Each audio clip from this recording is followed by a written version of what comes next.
This is Paige, the co-host of Giggly Squad. I use Uber Eats for everything, and I feel like people forget that you can truly order anything, especially living in New York City. It's why I love it. You can get Chinese food at any time of night, but it's not just for food. I order from CVS all the time. I'm always ordering from the grocery store. If a friend stops over, I have to order champagne. I also have this thing that whenever I travel, if I'm ever in a hotel room, I never feel like I'm missing something because I'll just Uber Eats it. The amount of times I've had to Uber Eats hair items like hairspray, deodorant, you name it, I've ordered it on Uber Eats. You can get grocery, alcohol, everyday essentials in addition to restaurants and food you love. So in other words, get almost anything with Uber Eats. Order now. For alcohol, you must be legal drinking age. Please enjoy responsibly. Product availability varies by region. See app for details. Ever wonder what your lashes are destined for? The cards have spoken. Maybelline New York Mascara does it all. Whether you crave fully fan lashes with Lash Sensational, big, bold volume from the Colossal, a dramatic lift with Falsies Lash Lift, or natural-looking volume from Great Lash, your perfect lash future awaits. Manifest your best mascara today. Shop Maybelline New York and discover your lash destiny. Shop now at Walmart.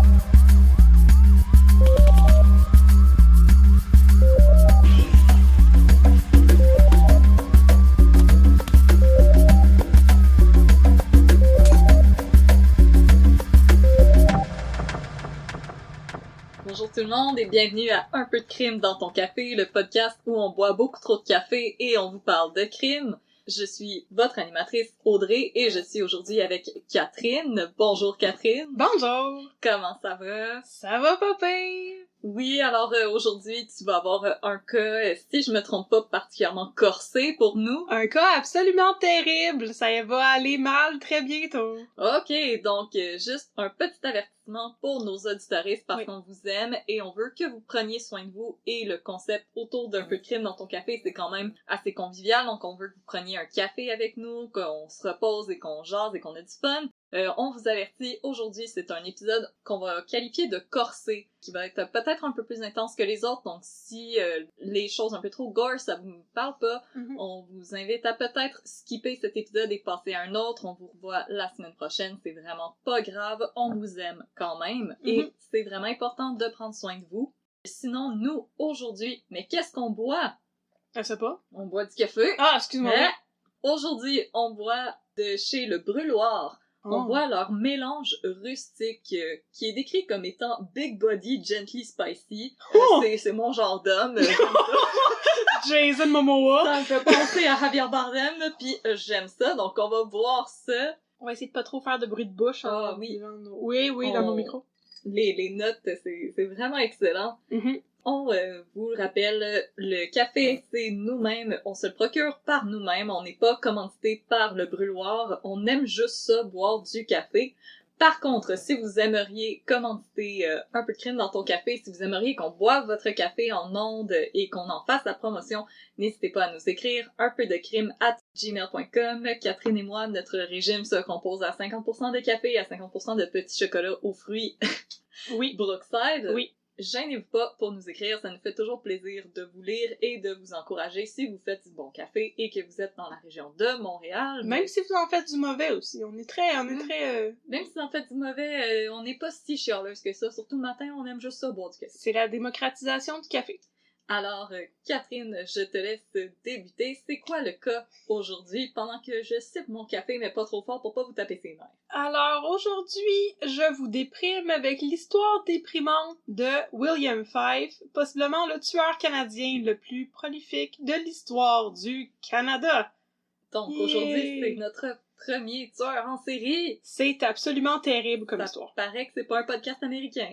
Ce n'est pas un podcast américain et j'ai fait de la recherche sur William Fife. C'est ça, William Fife était un Ontarien qui a commis des crimes au Canada. On pense que la plupart de ces crimes ont été commis au Québec, mais il y a sûrement beaucoup de crimes qui sont insoupçonnés et qui auraient pu se dérouler dans d'autres provinces. C'est une histoire de tueur en série et il y a une grosse partie de ça qui se passe dans le West Island. Et moi, mon copain vient du West Island. Et il m'a déjà parlé de William Fife souvent, puis il disait « Faut que t'en parles dans ton podcast, t'en parleras dans ton podcast ». Mais là, quand j'ai commencé à faire de la recherche, c'était super déprimant, d'où le fait qu'on a fait un petit disclaimer. Notre disclaimer concerne surtout les violences sexuelles, il faut qu'on le dise d'avance. Et finalement, je me suis dit que même si c'est très déprimant, ça valait la peine qu'on vous en parle un peu, puisqu'après tout, on vous parle de crimes. Alors, si vous aimez les histoires de crimes, attachez votre ceinture. On va commencer direct maintenant. On va mettre du crime dans votre café. Alors oui, exactement. La plupart des choses que je vais vous raconter aujourd'hui proviennent d'une publication de blog de quelqu'un qui s'appelle Christophe Dugave, que je ne connais pas du tout. Son blog, on le salue. Son blog s'appelle Transcanadienne et l'article s'intitule Chapitre 8, William Fife, le tueur à tout faire. William Fife était aussi surnommé le Handyman Killer, d'où le titre de l'article de blog. C'est une publication de blog qui était excessivement complète et très intéressante et très bien écrite. Si ça vous intéresse, allez voir le blog Transcanadienne de Christophe Dugave. Il y a beaucoup d'autres articles sur beaucoup d'autres tueurs en série. Donc si les histoires de crimes vous intéressent, ça pourrait être pour vous. Parfait, donc on va le linker dans nos posts de médias sociaux si vous voulez faire la lecture par vous-même ou faire même des recherches sur d'autres personnalités. Mais encore une fois, prenez soin de vous. Si vous ne voulez pas être en contact avec des informations trop intenses, on ne vous y force pas. On vous dit seulement que ces informations-là sont disponibles. Fermez votre radio maintenant, là. OK. Maintenant. Alors, je vais mettre un petit peu de crème dans votre café. Nous commençons dans la banlieue cossue de la Bidderfee. Bidderfee, c'est dans le West Island. C'est à côté de... Je sais! C'est à côté de Sainte-Anne-de-Bellevue et Notre-Dame de l'Île-Perrot. Alors, le 15 décembre 1999, vers 10h le matin, le service d'urgence du SPCUM, le service de police du centre urbain de Montréal, est appelé au domicile de Mary Glenn, dans la banlieue cossue de Bidderfee, dans l'ouest de l'île. Mary Glenn est domiciliée au 20122 20122 Lakeshore Road, Bidderfee, dans une maison absolument débilement gigantesque située direct sur le bord de l'eau. C'est la maison... Dans West Island, oui, bien sûr. C'est la maison où habite aujourd'hui la famille d'un ami de mon copain. D'où le fait que mon copain m'a dit qu'il fallait que je fasse un article sur William Fife. Apparemment, ils ont réussi à acheter cette maison-là qui vaut une couple de millions à un prix qui était beaucoup en dessous de l'offre du marché, parce que justement, c'est l'endroit où on a déjà trouvé un cadavre. J'avoue que ça fait un petit peu d'évaluer ta maison, ce genre d'affaires-là, et je pense que personnellement, j'irais pas vivre dans une maison où est-ce qu'il s'est passé des affaires de même, j'aurais de la misère à dormir. Je comprends, absolument. Alors, Mary Glenn est âgée de 50 ou 53 ans, dépendamment des sources. Il y a personne qui s'entend. Ça fait pas très longtemps, mais les âges des victimes étaient bien flous dans les articles de journaux. C'est une amie et voisine qui passait chaque jour chez Mary Glenn pour l'aider avec des jobs de comptabilité, qui s'est inquiétée quand Mary n'a pas répondu à la porte et qui a contacté la police. Mary Glenn est retrouvée morte à l'intérieur de son domicile. Elle a été sauvagement battue et poignardée. Son cadavre est découvert dans la cuisine, au milieu d'une immense flaque de sang, où on peut encore discerner des traces de semelles de chaussures. En plus de ces empreintes-là, un expert en imprimerie judiciaire, du nom de Jean-Paul Meunier, prélève aussi 4 empreintes digitales et une empreinte palmaire sur le montant de la porte de la cuisine. Oh non, il y avait des palmes! Il y avait des palmes! Puis aussi quelques traces de sang au 2e étage du domicile. Ça indique à la police que le tueur a probablement fouillé la maison après avoir commis le meurtre. Possiblement à la recherche d'argent ou de bijoux, des choses comme ça. Ou de lingerie maudit cochon. Ou de lingerie maudit cochon. Les empreintes palmaires et digitales sont entrées direct dans le système AFIS, Automated Fingerprint Identification System, et elles sont comparées avec toutes les autres empreintes dans la base de données. Parmi les centaines ou milliers de candidats dont les empreintes sont chiffrées dans la base de données, un seul présentait les 15 points de similitude qui sont nécessaires pour faire une identification concluante. Cet homme, c'est William Patrick Fife. La découverte de ce nouveau suspect donne un regain d'énergie et d'optimisme aux policiers du SPCUM, en particulier au sergent-détective Yves Beaulieu, qui est le protagoniste du jour.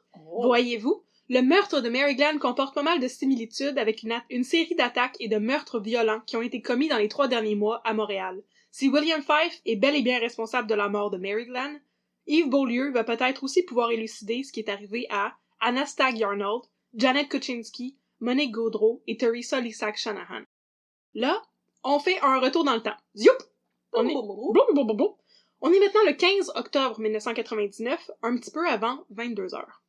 Donc on est un mois et demi avant l'attaque. Oh non, en fait, on est 2 mois pile. C'est le 15 décembre 99 qui est arrivé l'attaque contre Mary Glenn. Là, on est rendu 15 octobre. C'était pas longtemps. Oui, 99! Je sais pas pourquoi dans ma tête, j'étais dans les années 80. Pardon. Non, c'est récent. Oh my god. 2 mois auparavant. Oui. Pourquoi ça me dit rien? Je sais pas, moi non plus ça me disait rien. Les nouvelles nous cachent de quoi? Donc on est maintenant le 15 octobre 1999, un peu avant 22 heures. Les services d'urgence du SPCUM sont appelés sur la scène d'un meurtre particulièrement sanglant et dégueulasse. Anna Yarnold, 59 ans, une femme d'origine anglophone bien connue dans sa communauté, vient d'être retrouvée morte dans son jardin, en arrière de sa maison à Senneville.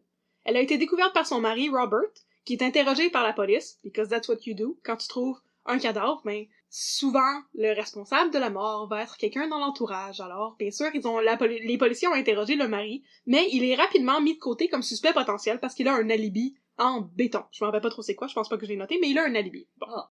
Voilà. Tant mieux. Anna Yarnold, je l'ai dit, est bien connue dans sa communauté. Elle est passionnée de théâtre amateur. Ouais, je sais, c'était spécifié dans l'article. J'aurais pas été son amie. Elle est passionnée de théâtre amateur et on ne lui connaît pas d'ennemis parce que franchement, on va se le dire, qui a des ennemis dans la vie, tu sais? Ben, c'est pas Anna Yarnold. Hein. Ben, elle fait du théâtre amateur, là, c'est ça de même. Qu'il y a peut-être quelqu'un qui veut péter 2 jambes pour avoir son rôle. Yeah! Alors, rapidement, les policiers déterminent que le motif du meurtre de Anna Yarnold est le vol, puisque la carte bancaire d'Anna a été prise par son assassin. Oh non! La police commence à éplucher ses relevés bancaires et s'aperçoit que quelqu'un a essayé de retirer de l'argent avec sa carte, sans succès, à 18h55, dans un guichet automatique de BMO à Sainte-Anne-de-Bellevue. Sans succès, dis-je, parce que le NIP était erroné. Le seul problème avec le fait de voler une carte de crédit ou une carte de débit avant l'invention du PayPass, t'as besoin d'un NIP pour retirer de l'argent.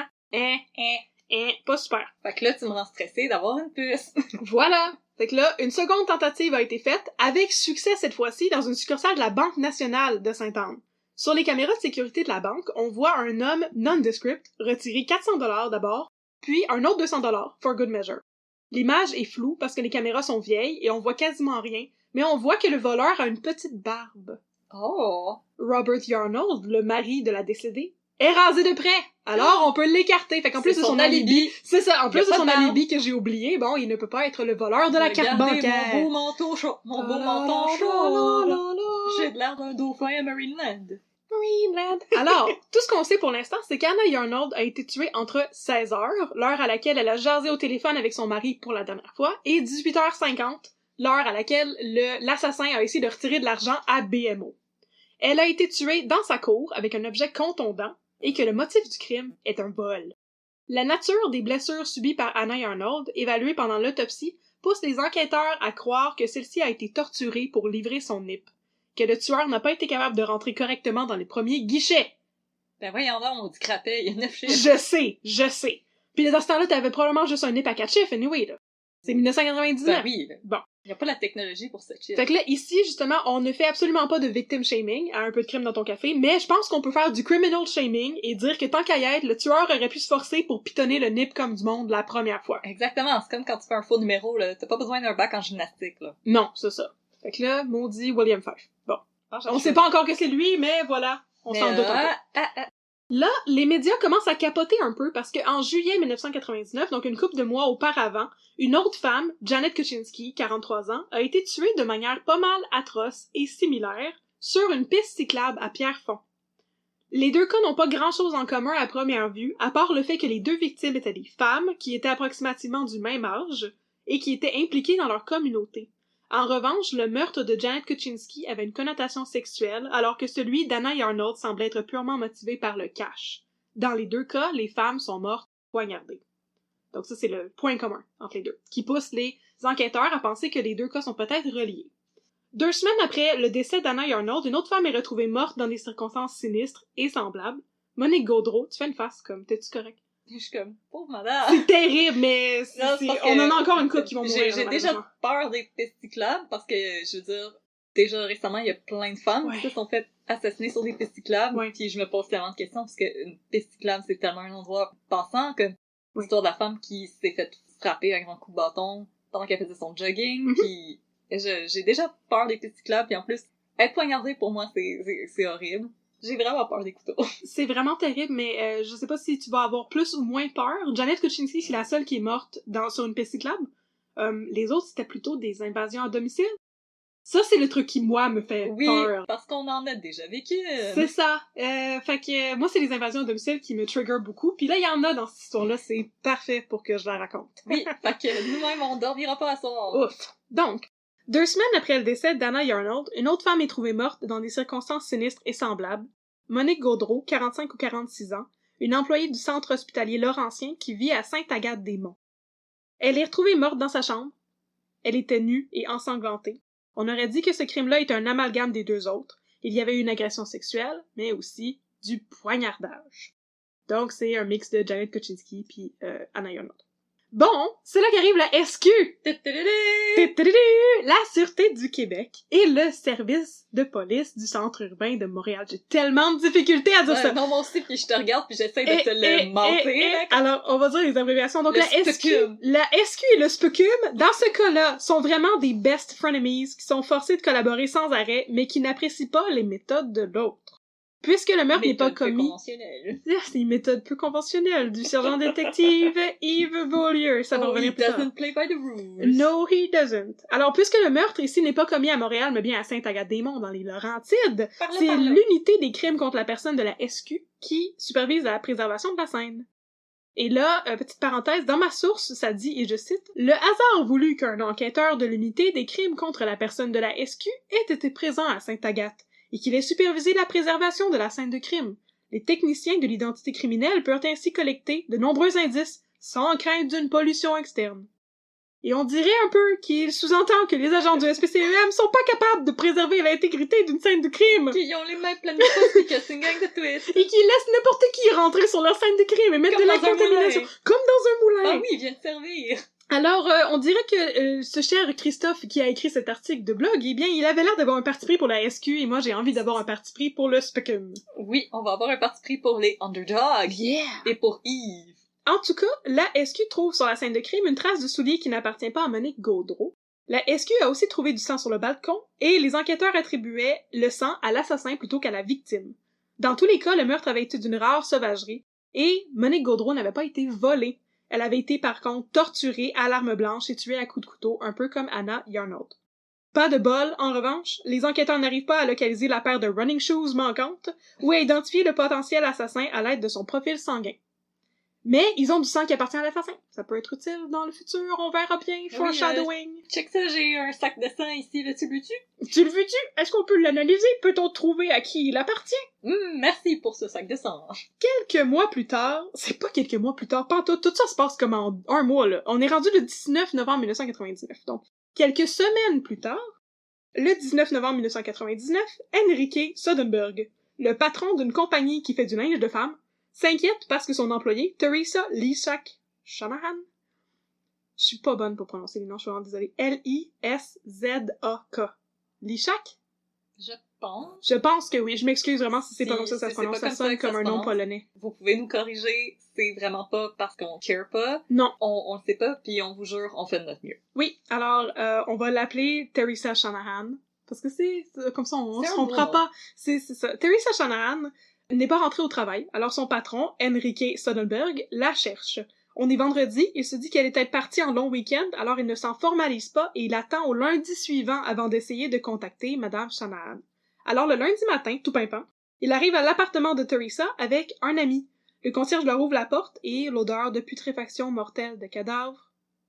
Ciboire. OK. Mortel de cadavre. OK, parfait. Un cadavre mortel. Le concierge leur ouvre la porte et l'odeur de putréfaction est indéniable. Il trouve Teresa morte dans sa chambre. Elle est allongée sur le dos et recouverte d'une couverture.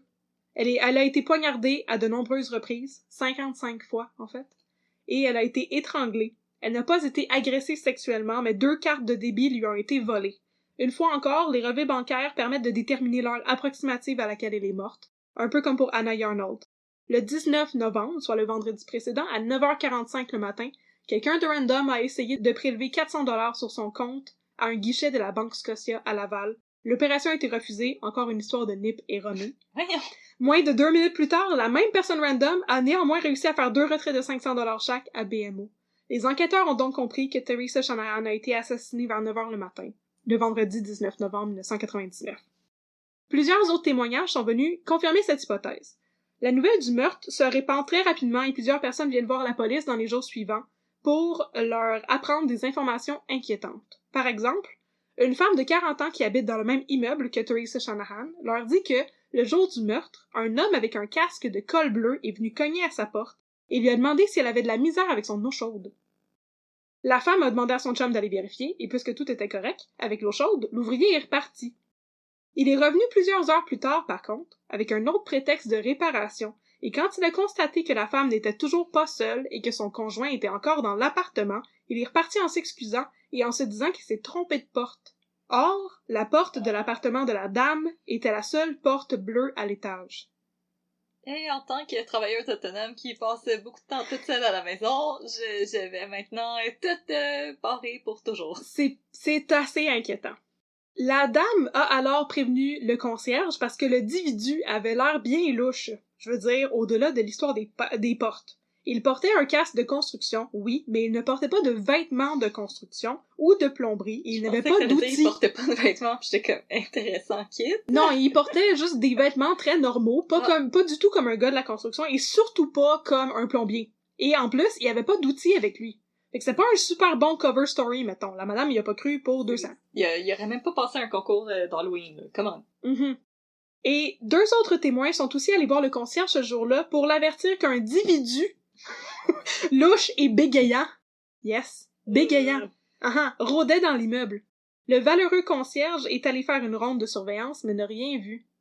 De toute façon, tous ces témoignages permettent aux policiers de reconstituer ce qui devait être arrivé à Teresa Shanahan. Un homme s'est introduit chez elle, en se faisant passer pour un concierge ou un plombier, et il l'avait torturée pour avoir son nip. J'avais dit que c'était horrible, c'est quand même horrible! Pour retirer 500$? Ouais. Voyons donc! Ouais. C'est terrible. C'est vraiment terrible. Fait que là, on arrive à la fin des meurtres. Inquiète-toi pas. OK. Yeah. Les policiers qui sont sur la scène de crime du meurtre de Mary Glenn font tout de suite le lien avec tous ces autres cas-là. Le lien s'est pas sûrement fait aussi rapidement que je viens de le faire pour vous, mais quand même. Après tout, même si toutes les attaques étaient un peu différentes, elles comportaient beaucoup de points communs. Les victimes étaient dans la même tranche d'âge, soit de 40 à 60 ans. La plupart avaient été volées, les autres agressées sexuellement. Toutes étaient mortes, torturées et tuées avec un objet contondant, souvent un couteau. Et là, si on se rappelle bien, grâce au travail exemplaire du SPCUM, je ne suis pas comme la personne qui a écrit l'article dont je m'inspire, moi je supporte les enquêteurs du SPCUM, et je suis certaine qu'ils ont fait un boulot exemplaire. Bon job, bon job. Bon job les boys. Bon job les boys, good job mon chum. Grâce au travail du SPCUM et du brave Jean-Paul Meunier, celui qui travaillait à l'identification judiciaire, de l'imprimerie judiciaire, pardon, la police a maintenant un suspect pour tous ces crimes, un dénommé William Patrick Fife, dont les empreintes digitales ont été trouvées sur la scène de crime de Mary Glenn, on s'en rappelle. À partir du 17 décembre 1999, soit 2 jours après le meurtre de Mary Glenn, William Fife est officiellement mis sous filature policière et fait l'objet d'une filature constante. Oh, ça c'est quand du monde te suive déguisé. Yeah! Ils mettent tes costumes dans ton laveur pis te suivent. Pendant ce temps, la police contacte les anciennes blondes et conjointes de leurs suspects pour leur montrer les photos avec 2 pixels de caméra de sécurité des ATM. Sortais-tu avec ces 2 pixels-là? Reconnaissez-vous cet homme? Mais en plus, sur les photos, il porte un capuchon. C'est encore moins clair, c'est ça. Et malgré cela, les femmes, les anciennes conjointes, identifient toutes William Fife comme étant l'homme sur les photos. Tu sais, quand t'as une maudite face, là. T'as une maudite face, on s'en rappelle.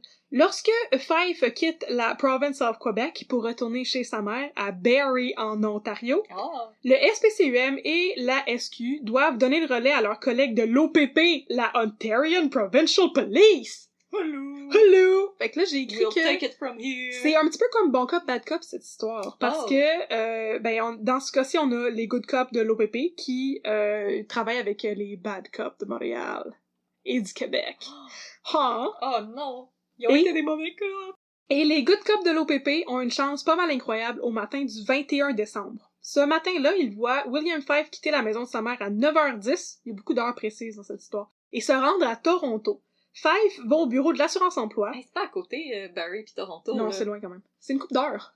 Ouais, parce que Barrie, c'est vraiment comme au début de l'Ontario. Toronto, c'est un bon 8 heures d'ici. Pis... Ouais. Non, c'est un bout quand même. C'est une trotte. Il me semble que j'avais checké que c'était 3 heures. Ouais. Parce que... C'est une grosse ride. Ouais, parce que pour nos auditoristes, j'ai une partie de ma famille qui vient de l'Ontario. De Kingston. Puis Kingston, c'est à peu près 3 heures d'ici. Puis Barrie, il me semble que c'est 5 heures. Puis Toronto, 8 8 heures, c'est ça. L'Ontario, c'est long. L'Ontario, c'est très très long. Alors, il part de Barrie pour aller en Ontario. À Toronto, excuse-moi, oui, il est déjà en Ontario. À Toronto, il va d'abord au bureau de l'assurance-emploi, puis ensuite au centre-ville pour acheter un journal, puis il rentre à Barrie. Il va au laundromat pour laver son linge, puis il se rend à la Trinity Anglican Church, qui est située au 24 Collier Street. J'ai checké, ça existe encore. Oh. Pour y domper du linge dans les bacs de dons. En fait, il y laisse 3 paires de chaussures de sport qui sont prestement récupérées par l'agent Richard Bell de la OPP. Oh oh! Une des paires a une semelle dont l'empreinte correspond point pour point à la trace ensanglantée trouvée chez Monique Gaudreau à Sainte-Agathe-des-Monts. Ha ha! Les Good Cops de l'Ontario ont déjà un mandat d'arrestation en raison des preuves d'imprimerie digitale. Et pas de niaisage. Pas de niaisage. On s'en souvient, mais ils vont attendre jusqu'au lendemain pour agir. Et le 22 décembre, ils continuent la filature et voient Fife se rendre au Lakeman Bookstore de Toronto, dont je n'ai pas l'adresse parce que l'endroit ne semble plus exister, pour demander qu'on lui mette de côté un exemplaire de la Gazette et du Journal de Montréal du lendemain. Le Journal de Montréal se rend à Toronto. Et le Journal de Montréal du surlendemain. Oh, apparemment, oui. Je me rappelle pas d'avoir déjà vu le Journal de Montréal à Toronto. Les choses ont peut-être changé, mais... Mais dans tous les cas, les enquêteurs... Je cherche pas non plus, je cherche même pas quand je suis à Montréal. Non, c'est ça. Mais dans tous les cas, les enquêteurs de l'OPP prennent ça comme un signe que Fife planifie une nouvelle attaque et décide d'agir. Sur l'autoroute 400, entre Toronto et Barrie, Fife fait un arrêt au Husky Truck... Fife fait un arrêt au... je suis bien comme ça à dire. C'est Husky Truck Shop. J'ai déjà été là. C'est même pas tant dur. Pour vrai? Je l'ai trouvé, c'est le... Husky Truck Stop. C'est le Husky SO de Bradford, puis j'ai l'adresse. Ouais. Ok. Je vais essayer de le dire comme faut. Sur l'autoroute 400, entre Toronto et Barrie, Fife fait un arrêt au Husky Truck Shop, qui est aujourd'hui le Husky SO de Bradford, situé au 1-3479, autoroute 88. Allez vous prendre en selfie là. Ah. Ils attendent que Fife sorte du restaurant et c'est alors que le sergent détective Yves Beaulieu du SPCUM... Il est de retour. This summer, Instacart is bringing back your favorites from 1999 with prices from 1999. That means 90s prices on juice pouches that ought to be respected, 90s prices on box mac and cheese, and 90s prices on ham, cheese, and cracker lunches. Enjoy all those throwbacks and more at throwback prices, only through Instacart. $4.72 maximum discount per $10 of eligible items. Limit 1 offer per order. Expires September 5th while supplies last. Discount based on CPI comparison. Responsable de l'enquête procède à l'arrestation. Bravo, Yves!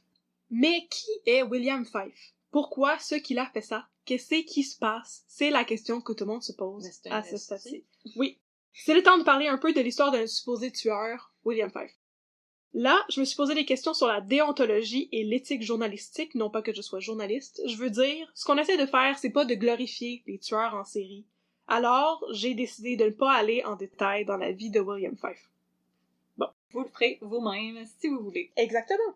Tout ce qui est important de savoir, c'est que William Fife a toujours eu des relations problématiques, voire toxiques avec les femmes, et qu'il a, selon différentes sources, toujours été violent à l'égard des femmes qu'il a fréquentées dans sa vie. Aussi, paraîtrait qu'il était passionné de films ultra-violents et de snuff movies, ces films où des femmes sont réellement violées ou agressées devant la caméra. On peut pas faire de lien, bien sûr, entre le vécu de Fife et ses crimes, mais j'ai l'impression qu'on a un pas mal gros cas de ceci explique cela. Sinon, le seul détail intéressant de son enfance, c'est que Fife a grandi à Montréal et il a fait son primaire dans une école où j'ai déjà fait de la suppléance! Oh non! C'est l'école Barclay dans Parc Extension, ça existe encore! Oh! C'est tout, de retour à l'histoire. Attention, vous avez des maniaques chez vous.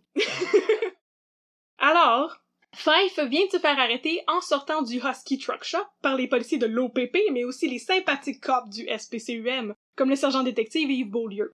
Après l'avoir arrêté, la police va fouiller le domicile de Verna Middleton, la mère de William Fife.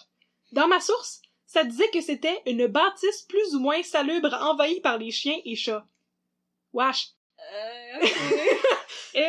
En tout cas, la police fouille la chambre de Fife et découvre des preuves incriminantes, 3 bagues supposément prises aux victimes et une dent appartenant à Fife, dont la police peut prélever de l'ADN sans avoir de mandat. Loophole! Pardon! Ils ont trouvé une dent! Une dent!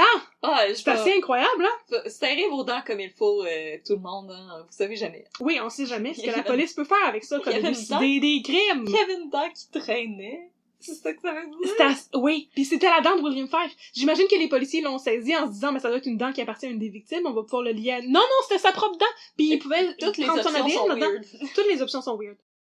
De plus, la police saisit tous les vêtements de William Fife. Et, malgré plusieurs lavages, certains morceaux comportent toujours d'infimes traces de sang. On dirait qu'on est direct dans un épisode de CSI. La police trouve aussi 3 autres paires de souliers. On se rappelle que Fife a laissé 3 paires de souliers la veille à l'église, qui ramassait les choses pour les moins bien nantis. Bref, il en avait en s'il vous plaît des baskets, le petit Fife. Oh, Les il collectionne les baskets. Il collectionnait les baskets et les paires de souliers trouvées dans sa chambre comportent aussi des traces de sang. Tous ces indices permettent à la police médico-légale de lier formellement les ADN et de prouver que William Fife a tué, sans aucun doute possible, Anna Yarnold et Monique Gaudreau. Ils trouvent aussi de l'ADN dans une des bagues et arrivent à l'identifier comme appartenant à Teresa Shanahan. On se rappelle qu'on a déjà trouvé l'empreinte palmaire de Fife chez Mary Glenn, donc il reste juste à prouver qu'il a tué Janet Kuczynski, la joggeuse de Pierrefonds, et on va avoir fait un 5 en 5! Wham, bam, thank you, ma'am! Yeah, yeah! Yeah, yeah! C'est là qu'on part en tangente pour vous conter un autre cas. C'est vrai, j'avais dit que ça finit les cas, mais en rajeunissant. C'est correct. Imaginez-vous donc que, en plus de toutes ces victimes connues, une autre pourrait se confirmer grâce à tout l'ADN recueilli dans la chambre de William Fife. Tu sais, quand tu mets ton ADN partout. Tu mets ton ADN partout pis tes vieilles dents qui traînent. Prends ta douche, va voir un médecin, fais quelque chose, ta vie, elle va pas bien. Fais quelque chose. En 1981, donc 18 ans auparavant, une dame du charmant nom de Hazel Scatolin, qui avait 52 ou 53 ans, a été retrouvée morte dans son appartement situé au 25 rue Glengarry. Je crois bien que c'est à Montréal. Elle a été retrouvée par son fils Alan, qui était un ami de baseball de William Fife. Ils étaient dans la même équipe de baseball. Quand Alan Scatolin a lu l'histoire de Mary Glenn dans le journal, un peu avant Noël 1999, il s'est mis à repenser au meurtre de sa mère et il a contacté la police pour avoir plus d'informations. Eh bien, à l'époque, on avait pris des plaques avec des preuves médico-légales, comme de l'ADN, mais les prélèvements ne correspondaient à aucun profil présent dans le système. Avec le meurtre de Mary Glenn, de nouveaux prélèvements sont saisis chez la mère de William Fife et analysés en comparaison avec les prélèvements de la scène de crime de Hazel Scatolin, et la police arrive enfin à donner des explications à Alan quant au meurtre de sa mère et à prouver hors de tout doute que William Fife a commencé sa carrière de crime aussitôt que 1981. 18 ans auparavant. Ouais. Ce qui lui donne quel âge? Très jeune à ce moment-là. Oh. Ouais, parce qu'en 99, il avait à peu près 40 ans. Fait qu'il était début vingtaine. Wow, ok. Ouais. C'est inquiétant. Ça, on se rappelle que les meurtres dont on vient de parler se déroulent en 99. Donc, est-ce qu'il aurait pu avoir une sorte de période de latence entre 81 et 99? Ou est-ce que William Fife a commis plusieurs autres crimes qui sont encore insoupçonnés? La réponse... après cette pause. Non, c'est une joke, il n'y a pas de pause. On continue! Fallait bien éviter des blagues une fois de temps en temps. C'est vraiment... on vous laisse respirer des fois, puis... C'est vraiment pas léger comme histoire, là. Non, depuis tantôt, je te fais juste des faces. Oui, je sais, c'est pour ça que je te demandais si t'étais correct. Je mais me sens moins ricaneuse. La prochaine section de l'histoire, je l'ai intitulée « Toute la vérité avec Éric Bruno ». Juste pour te faire rire. On entre dans le procès de William Fife. Éric Bruno en robe. Alors, William Fife est maintenant en prison. Bye! Yay! Il a un petit peu de misère à s'entendre avec son avocat, alors il change d'avocat à 2 reprises avant de finalement se mettre d'accord avec Maître Marc Labelle, qui est pas mal swell, parce que ça rime. Voilà. Et que Fife aime un petit peu trop au point de le harceler par téléphone. Oups. C'est un petit peu inquiétant. Avant d'avoir un procès, il faut faire une enquête préliminaire. OK? Une enquête préliminaire pour ceux et celles à la maison dont les connaissances judiciaires viennent exclusivement du téléroman Toute la vérité, comme moi.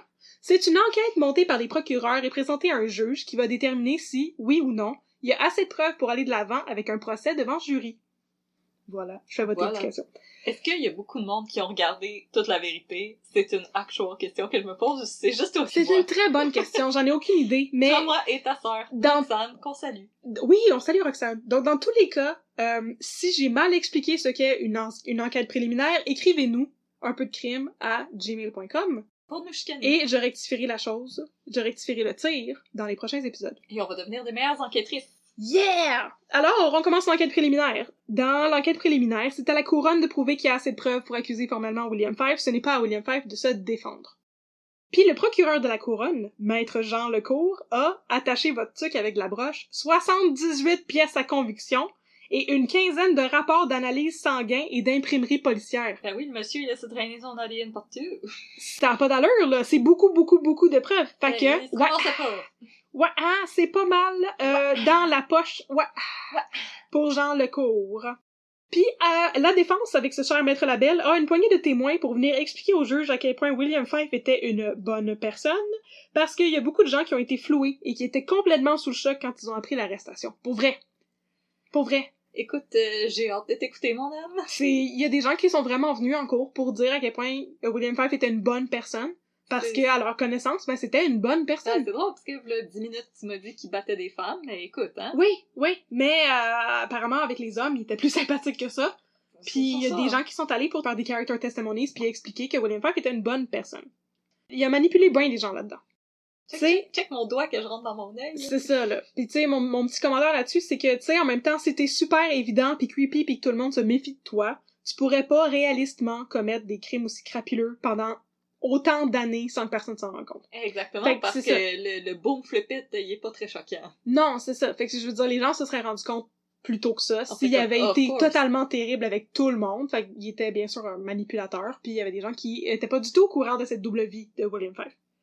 Alors, William Fife a une poignée de témoins qui est venue témoigner de son caractère, des témoins qui témoignent. Ça n'a pas convaincu la brave juge coupable, qui est une femme. Je la file, là, madame. Yes! Et qui a été aisément convaincue de la pertinence de la preuve et a jugé qu'il y avait là ben en masse de stock pour 5 chefs d'accusation de meurtre au premier degré, donc prémédité, contre William Fife. 5 chefs, ça veut dire Hazel Scatton en 81, Teresa Shanahan, Monique Gaudreau, Anna Arnold et Mary Glenn en 99. Malheureusement, il n'y a pas encore assez de preuves pour accuser Fife du meurtre de Janet Kukinski, la joggeuse tuée à Pierrefonds en 1999. Bon, là, le maître Labelle capote un peu. Parce qu'il y a bien des preuves contre son client. Pour essayer de donner le plus de chance à son client, il demande à tenir 5 procès différents pour les 5 chefs d'accusation. L'idée, c'est qu'il serait impossible de faire la mention des autres cas pendant chaque procès et que ça atténuerait l'idée que William Fife est un multirécidiviste. Des fois, les avocats de la défense, là, j'ai envie de leur sacrer des claquements dans la tête. Mais c'est leur travail en même temps, ils font leur travail. Je sais, mais c'est un travail que je ne veux pas. Je sais à quoi ils servent. Oui.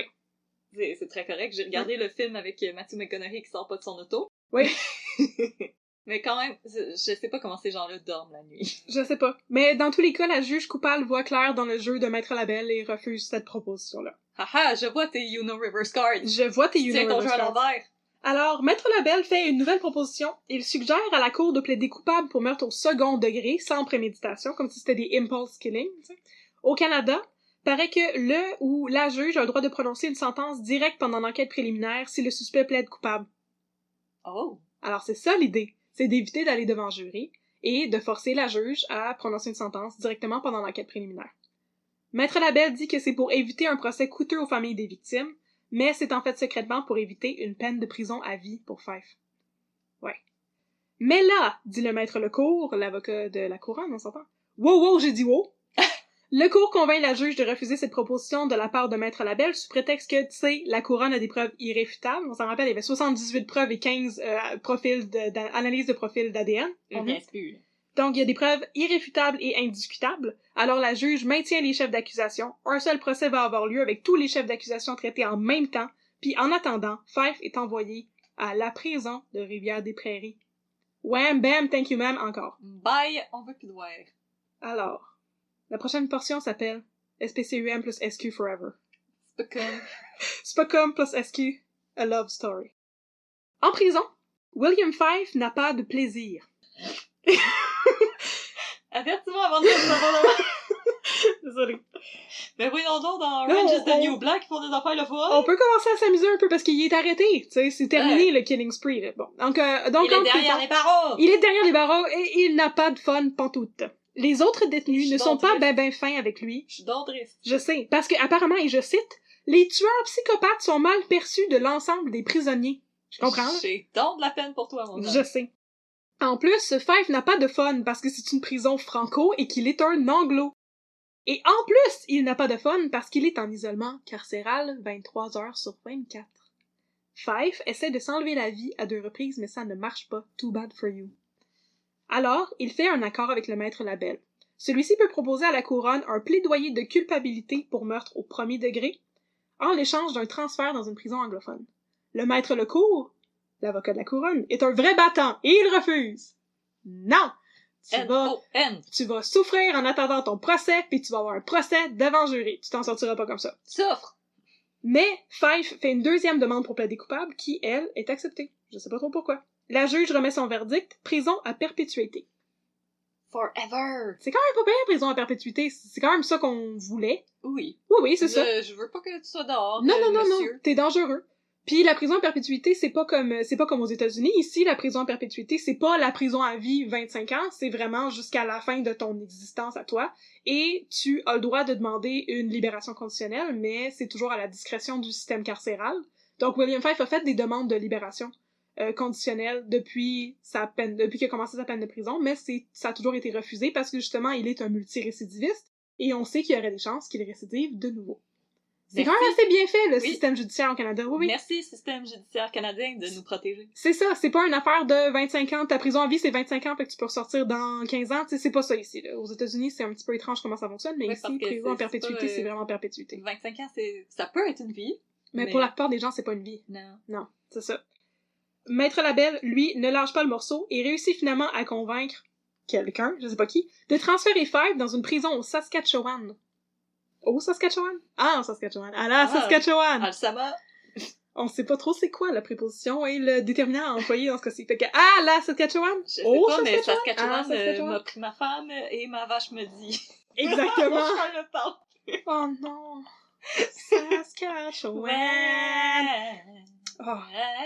Pourquoi qu'il voulait aller au Saskatchewan? Parce que c'est un anglophone! Ouais, mais on parle en anglais à Montréal aussi, puis Toronto. Apparemment pas à la prison Rivière-des-Prairies. I don't know.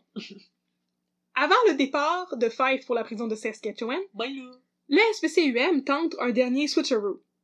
Le sergent détective Yves Beaulieu du SPCUM, le même qui a appréhendé Fife à Barrie et mené l'enquête depuis le meurtre de Mary Glann, peut-être même avant, va rendre visite à Fife en prison en compagnie du détective Lino Maurizio de la SQ. Lino Maurizio. Alors, ils font la petite routine de Good Cop, Bad Cop. Yes, avec Maurizio en Bad Cop. Joué par Joe Pesci. Joué par Joe Pesci, ou peut-être par Robert De Niro. Oh! 2 excellents choix. Dans tous les cas, ça déstabilise Fife, qui se rapproche de Yves Beaulieu, le Good Cop. Protège-moi de Joe Pesci avec son bat de baseball. Et là, on est dans l'aftermath du 11 septembre 2001. L'avion de la Gendarmerie royale du Canada tarde à être dépêché pour transporter Fife en Saskatchewan. Et Beaulieu en profite pour être un real good cop et faire transférer Fife le plus souvent possible au centre d'enquête nord de Montréal, whatever that is. Là-bas, Fife dispose d'une cellule plus confortable. C'est là que tout vire en vrai bon cop, bad cop, mais le film. Maurizio, le gars de la SQ, n'est pas trop d'accord avec les mind games de Beaulieu et avec ses méthodes de travail qu'il juge peu orthodoxes. Ça va créer encore plus de tension entre les 2 corps policiers dont la relation de base est déjà tendue. Parenthèse. Selon les recherches au musée de la police de Montréal... le musée de la police de Montréal! Toujours! On leur fait de la pub! On leur fait de la pub! Si vous voulez nous commanditer, ça nous ferait plaisir. Pour me renvoyer au musée de la police de Montréal. Tu pourrais devenir guide! Plus d'informations encore, exactement. Donc, selon mes recherches au musée de la police de Montréal, ce qu'on m'a dit quand j'ai visité ça, j'ai fait le tour avec un ancien policier, qui est un spécialiste de l'histoire du SPCUM et du SPCUM et de ce qui est aujourd'hui le service de police de Montréal, le SPM. Je sais pas comment ça s'appelle. Ça veut dire pas SPVM. SPVM. Il me semblait que le SPM, c'était pas ça pantoute. Non. En tout cas, c'est d'autres choses. En tout cas, quand j'ai visité le musée de la police de Montréal, on m'a expliqué qu'il y a des rivalités entre les différents corps policiers. Donc, les détectives aux homicides s'entendent pas nécessairement bien avec les gendarmes et les patrouilleurs. La police de Montréal s'entend pas bien avec la SQ. C'est tous des corps qui sont différents pis qui rivalisent un peu. Et les gendarmes, ça n'aiment pas les enquêteurs, qui n'aiment pas la sûreté, qui n'aiment pas le RCMP, qui n'aiment pas la GRC. C'est ça. Fait que c'est tous des corps qui rivalisent ensemble, puis cette tension-là, est en train de monter dans ce cas-ci parce que, Maurizio voudrait être très, très, très ferme avec Fife, mais Beaulieu essaie de l'amadouer. Les méthodes du sergent détective Beaulieu portent fruit, et lorsque Fife est menacé d'être renvoyé à Rivière-des-Prairies, parce que là, il est au centre d'enquête de Montréal-Nord, là, quand il est menacé d'être envoyé à Rivière-des-Prairies, il, whoopidou, se souvient soudainement beaucoup plus clairement de ses crimes. Oh! Et il est prêt à en jaser pour pouvoir rester plus longtemps au centre d'enquête Nord. Alors, jaser de mes crimes. Fife est questionné et avoue 2 meurtres de plus. Il a mis du crime dans son café. Il a mis beaucoup de crimes dans son café et il avoue 2 meurtres de plus à Beaulieu et 2 autres meurtres après une intervention musclée de Lino Maurizio et de la SQ qui fait vider sa cellule. Tu sais, ôter tous les meubles. Oh oui. Ouais, vraiment, c'est ça. Non, je pensais à une intervention musclée Joe Pesci avec un bat de baseball. Non, c'est ça. Fait que c'est le good cop et le bad cop. Fait que là, bon, il a livré 4 meurtres de plus. Et là, Fife commence à comprendre c'est qui gère et qu'il n'aura pas d'autre alternative que de tout avouer. Le premier crime qu'il avoue, c'est le meurtre d'une femme qui s'appelait Suzanne Marie Bernier, 62 ans, qui a été retrouvée agressée et égorgée dans son domicile le 17 octobre 1979. Donc 20 ans avant le meurtre de Mary Glenn. Oh mon Dieu, il avait il avait 20 ans. Oui. C'est assez terrible. Seigneur. Fife raconte le crime de manière très détachée et avec beaucoup de détails, sans pourtant ne jamais livrer de détails quant au sévice sexuel. C'est le seul truc sur lequel il reste toujours très très vague. Ouais. Il raconte qu'il a vu la pauvre Madame Bernier par la fenêtre pendant qu'il attendait l'autobus un jour où il était en permission d'un pénitencier. Il a eu envie de la tuer. Il décrit aux policiers en détail comment il est entré chez elle et comment il l'a assassinée. Un mois plus tard, il a tué Nicole Raymond, une habitante de Pointe-Claire, encore une fois à coups de couteau. Elle avait aussi été agressée sexuellement. Ensuite, Fife dit n'avoir attaqué personne pendant une période de 8 ans, ce qui est un peu louche, on s'entend. Mais, en 1987, il a récidivé en tuant Louise Poupard-Blanc, qui vivait seule dans une maison des Laurentides à Sainte-Adèle. Le dernier meurtre qu'il avoue est celui de Pauline Laplante, qui habitait dans le même coin que Louise Poupard-Blanc, et à qui Fife avait dérobé sa carte de débit, un peu comme durant les crimes de 1999. En revanche, Fife nie avec véhémence toute implication dans le meurtre de la joggeuse Janet Kukinski, à Pierrefonds, en 1999. Encore là, on ne saura jamais vraiment ce qui s'est passé. La SQ prétend que si Beaulieu avait laissé Fife croupir dans sa cellule à Rivière-des-Prairies, il aurait probablement avoué d'autres meurtres. Mais on ne saura jamais vraiment, et moi j'ai l'impression que c'est la routine de good cop de Yves Beaulieu qui essayait de faire croire à Fife qu'il y aurait des privilèges s'il y avait plus de crimes. Je pense que ça a porté fruit. La SQ est pas vraiment d'accord. Ça n'empêche pas que la police a réussi à faire des liens dans sa tête et à lier Fife officieusement à d'autres crimes. Par exemple, la police s'aperçoit que 3 cas d'agression sexuelle ont aussi été rapportés pendant la période des premiers crimes de Fife, dans le coin de Sainte-Adèle. Mais Fife refuse d'admettre son implication à ces crimes-là parce que c'était des crimes sexuels. De plus, la police pense qu'il est fort probable que Fife soit, entre guillemets, le plombier du poste 25 comme il était connu alors, un violeur en série qui aurait fait une 50aine de victimes dans la région de Montréal entre 1984 et 1985. Oh Seigneur. Oui, je sais. Tout ça nous indique que Fife pourrait avoir commis beaucoup d'autres crimes qu'on n'arrivera jamais à lui faire avouer ou pour lesquels on n'aura jamais assez de preuves substantielles pour les épingler sur lui. Oh Seigneur. Pour les cas d'agression, la police a d'autres réserves par rapport à l'idée de rouvrir des dossiers. Primo, ils ont des réserves humaines, ça brasserait beaucoup de schnout qui ferait mal à beaucoup de gens. Par rapport à des meurtres qui ont été commis 17 ans auparavant, par rapport à 1999, là, ça fait encore plus longtemps. 2 ça coûterait très cher de rouvrir tous ces cas-là. Et 3 je parle très bien, hein. Oh, 3 italiano. 3 italiano. Ok, ça ne pourrait pas alourdir sa peine présente parce qu'il est en prison à perpétuité et ça n'allégerait en rien la tristesse et le désarroi des victimes et des survivantes. Et de leurs familles, ou des familles des victimes décédées. Alors, la police n'ira pas de l'avant pour prouver l'implication de Fife dans plus de crimes, même si les circonstances sont très incriminantes. En rétrospective, Fife a avoué avoir tué 9 femmes, nous allons les nommer en ordre chronologique pour faire mémoire. Suzanne Marie Bernier, 62 ans, décédée le 17 octobre 1979.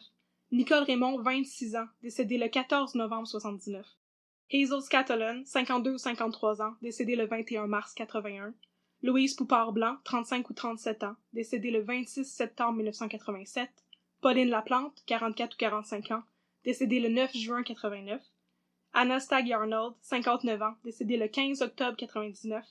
Monique Gaudreau, 45 ou 46 ans, décédée le 29 octobre 99. Teresa Lishak Shanahan, 55 ans, décédée le 19 novembre 99. et finalement Mary Glenn, 50 ou 53 ans, décédée le 15 décembre 1999. À ce jour, William Fife est toujours incarcéré au pénitencier de Saskatchewan, à Saskatoon. Il sera éligible pour libération conditionnelle en 2024 à l'âge de 71 ans. Par contre, puisqu'il a toujours refusé jusqu'à présent de passer une évaluation psychiatrique, il est fort probable que sa demande de libération conditionnelle sera refusée. Fin. Merci de votre attention. Merci, Catherine. Ouf! C'est tout un cas. Oui! Comme on s'avait dit, un épisode corsé. Wow, jusqu'à 50 autres cas D'agression sexuelle. dont on n'a pas idée.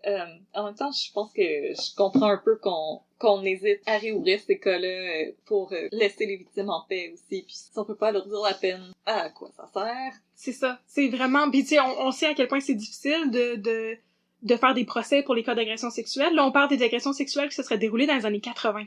Ça fait excessivement longtemps. Ce serait difficile, même avec des preuves d'ADN, d'épingler ça sur William Fife. Dans la plupart des cas, il y aurait pas assez de preuves d'ADN ou ce serait probablement pas assez concluant pour qu'on puisse l'épingler sur lui. Fait que c'est vrai que ça brasserait beaucoup de chenoutes pour rien, que ça ferait beaucoup de mal à beaucoup de personnes.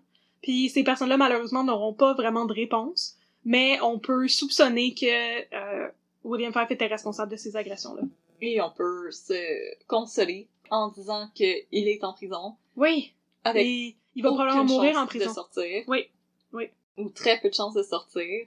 Et on espère que ça reste comme ça.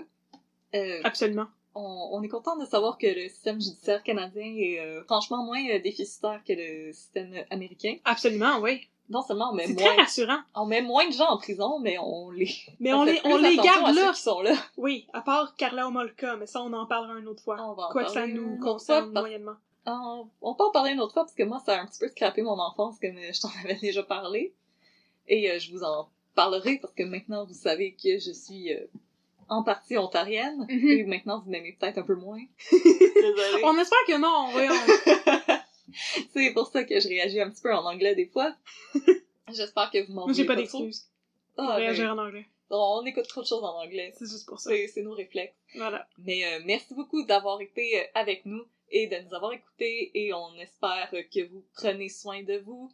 Prenez-vous un bon café et reposez-vous. Oui. Et sinon, si vous voulez nous faire des suggestions, nous poser des questions, nous donner vos théories ou juste interagir avec nous de façon générale, nous envoyer du café, vous nous écrivez à unpeudecrime@gmail.com et sinon, oubliez pas de nous suivre sur nos réseaux sociaux, donc sur Instagram, Un peu de crime dans ton café, sur Facebook, Un peu de crime dans ton café, et oubliez pas de liker nos beaux visuels sur lesquels on passait beaucoup de temps. Oui, absolument. Merci encore d'avoir été parmi nous et revenez-nous pour un prochain épisode où on va pouvoir mettre un peu de crime dans votre café. Bye tout le monde! Bye bye!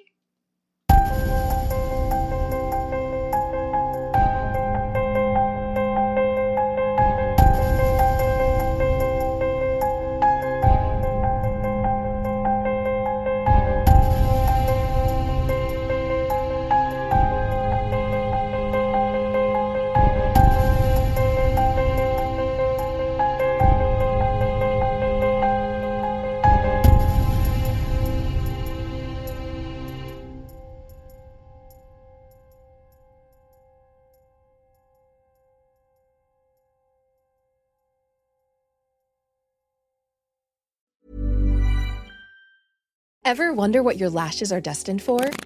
The cards have spoken. Maybelline New York Mascara does it all. Whether you crave fully fan lashes with Lash Sensational, big, bold volume from the Colossal, a dramatic lift with Falsies Lash Lift, or natural-looking volume from Great Lash, your perfect lash future awaits. Manifest your best mascara today. Shop Maybelline New York and discover your lash destiny. Shop now at Walmart. This episode is brought to you by Progressive Insurance. Do you ever think about switching insurance companies to see if you could save some cash? Progressive makes it easy to see if you could save when you bundle your home and auto policies. Try it at Progressive.com. Progressive Casualty Insurance Company and Affiliates. Potential savings will vary, not available in all states.